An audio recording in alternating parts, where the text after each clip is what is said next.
Hi, my name is Lisa, and welcome to Heart Sun Yoga. This is going to be part one of my video series about improving your more difficult yoga poses. And we're going to start with the wheel pose, Urdhva Dhanurasana wheel pose in yoga. This pose can be pretty tricky, and I just wanted to give you 5 tips on how to improve your wheel.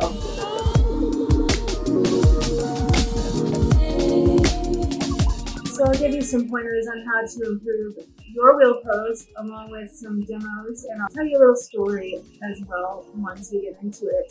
Hi, Cuckoo. If you like yoga and meditation content that improves the quality of your life, subscribe to this channel. If you find that you enjoy this video, smash the like button. I just recently surpassed 1,200 views on my YouTube channel, which I heard is an accomplishment. Not every YouTube channel gets there. Even though I have still kind of a low number of subscribers, I am getting pretty good views per video, so that's something to celebrate. And I have only been posting consistently on this channel for a few months now, even though I've had the channel for a couple of years. I am going to be doing a series on specific poses, and so yeah, check back every Wednesday afternoon for a new upload. So let's get into it. Here are 5 tips to improve your Urdhva Dhanurasana or yoga wheel pose. Tip number 1 is be warm. Be warm in life in general, but especially make sure to be warmed up before you do this pose, before you attempt this pose. If you try it and you're not warmed up, you won't be able to explore your full range of motion in the pose. Being nice and warmed up also prevents injuries, so make sure you especially warm up your shoulders, your upper back, your thoracic spine, because you really want that to be open, your front body as well.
Wheel pose is pretty intense on the wrists. It's almost a 90-degree bend. You want to make sure your wrists are plenty strengthened before you attempt the full wheel. There's some stretches you can do for your wrists to get them ready for the pose. You can squeeze into your wrists while you rotate. That's one thing. You can press the heel of your hand away from your body and rock through the wrist while pulling the fingertips toward your body. So just really rotating through the wrists and working on stretching them out. There's also some things you can do on the ground. Basically, you press your wrists into the ground, and you can even do like this little hand dance on the ground and move your hands in different ways in order to stretch out the wrists and the forearms. One way to make sure you're nice and warmed up is to do 3 rounds of sun salutations, 3 to 5 rounds each of sun salutation A and B, Surya Namaskara, and that will help warm up your whole body.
number 2 is to prop up. So you want to allow yourself to try this pose with the help of some various props.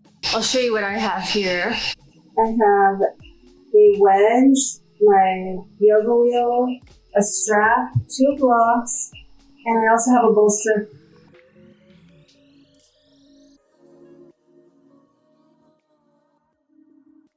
Tip number 3 is to try Urdhva or half versions or alternate versions of the pose. So there's a few that you can do. You can puff up the chest and front body with the feet still on the floor and the tailbone still in contact with the ground. You can take the pose keeping the upper body on the ground and just lift the hips off the ground as high as you can, sort of like a bridge, but with the arms in Urdhva Dhanurasana position. You can take the Urdhva version of Urdhva Dhanurasana, so the half version with just pressing up to the head on the floor, the crown of the head touching the floor. Keep doing that until you feel comfortable there. Try the pose with a variety of props in different configurations. A wedge under the heels might help. If it's heel inflexibility that's getting to you, having hands on blocks might help. Using the wheel pose could help.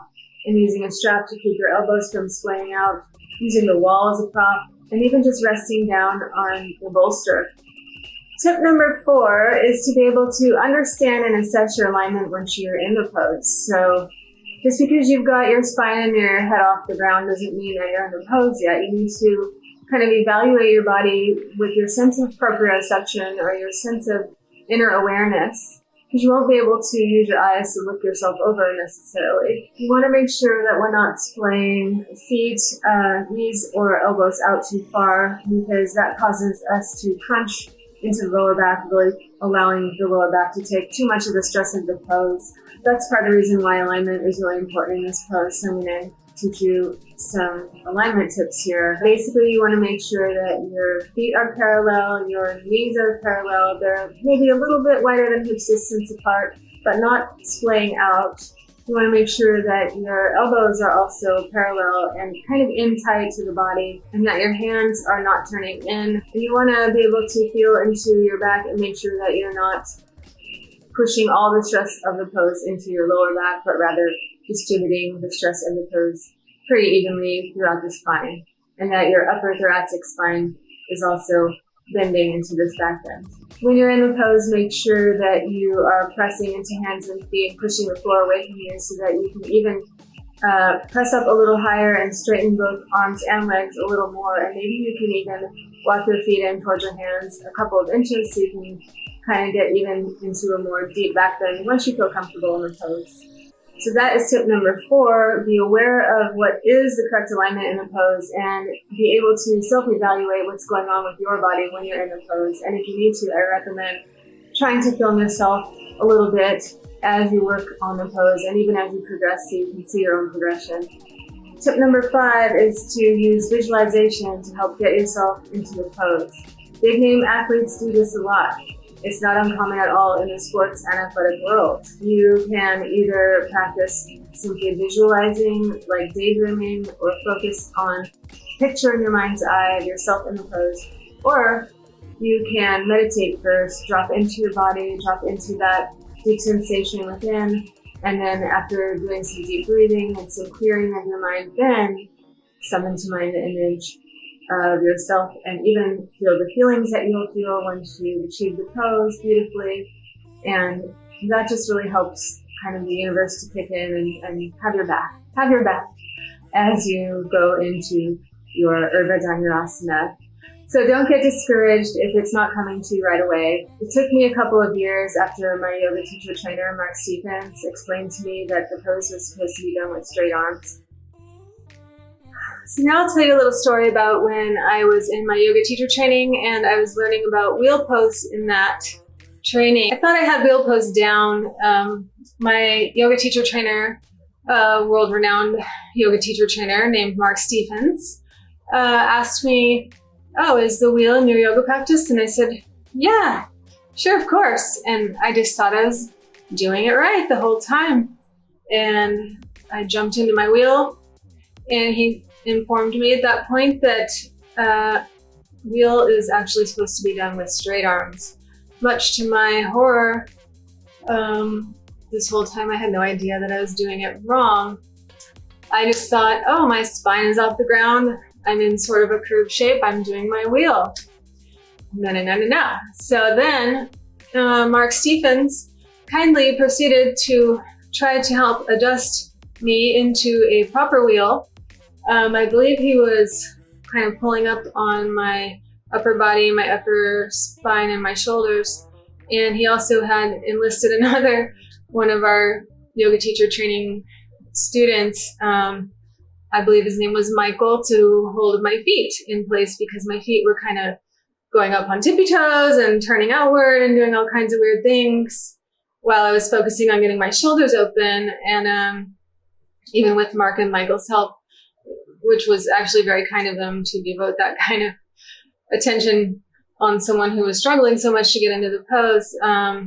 Even after all that, unfortunately, the pose wasn't coming to me that day. And so Mark Stephens finally just said, hey, think about the principle of aparigraha here, and don't be grasping, don't be reaching, just, be content with where you are in your practice and appreciate where you are at this moment. And maybe someday the pose will come, and if not, that's okay too. I did not put consistent effort into trying the pose for 2 solid years. Okay, I probably would have picked it up quicker if I had. I took long breaks in between. I tried other things and came back to it. So it might take me less than 2 years to get the pose, but however long it takes you, just don't beat yourself up. Don't beat yourself up about it. Just keep working at it, and eventually the pose will come, and you'll be so glad. Sometimes it's actually worth it if the pose takes longer to get. I think it feels like more of an achievement when you finally do get it, and it's really, really fun, and it feels amazing. Be patient with yourself in the process.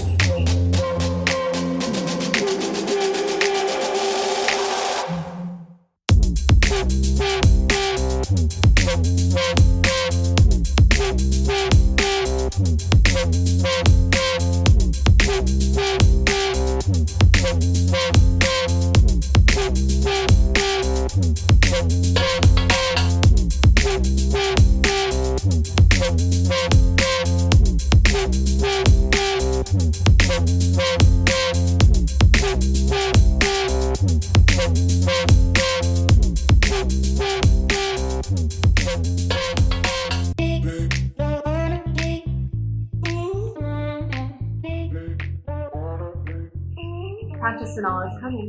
You're here on this channel, so I'm guessing you like meditation and yoga content. If you do like this type of content, remember to hit subscribe and also hit the like button and leave me a comment. Let me know what you think of Urdhva Dhanurasana and what are your tips to improve your wheel pose. We hope to see you back here on the channel soon. The breath focus on the until you feel heal and tip number 3 is to keep working at it.